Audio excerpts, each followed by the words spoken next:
আসসালামু আলাইকুম শাইখ। ওয়ালাইকুম আসসালাম ওয়া রাহমাতুল্লাহি ওয়া বারাকাতুহু। কেমন আছেন শাইখ? জি আলহামদুলিল্লাহ।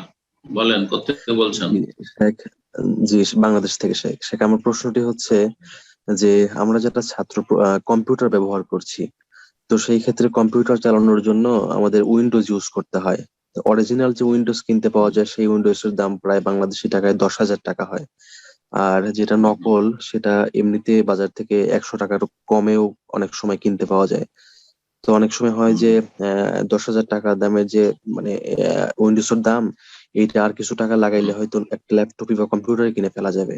তো এমন জি অবস্থায় জি যারা ছাত্র অবস্থায় আছি আমরা, পরিবারও সাপোর্ট করে না যে এত টাকা দিয়ে অরিজিনালটা কেনার জন্য। তো এই অবস্থায় ছাত্রদের কম্পিউটার চালানোর জন্য কি করণীয়, যেহেতু কম্পিউটার চালানোটাও জরুরি।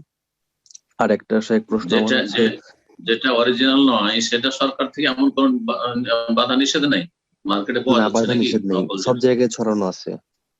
প্রশ্ন করছিলেন যে এই যে উইন্ডোজ গুলো আমরা ব্যবহার করি সেটা অরিজিনাল, শুধু সেটা বাংলাদেশ নয় সৌদি আরব, জি, যে অরিজিনাল কিনলে অনেক বেশি দাম, যেটা সাধারণত খুব কমই লোক, এটা বড় বড় কোম্পানি গুলো এটা ব্যবহার করে বা তারা কিনে থাকে। আর এমনি সাধারণ মানুষ অথবা ছোটখাটো যেসব প্রতিষ্ঠান তারা এই নকলটা দিয়ে চালায়।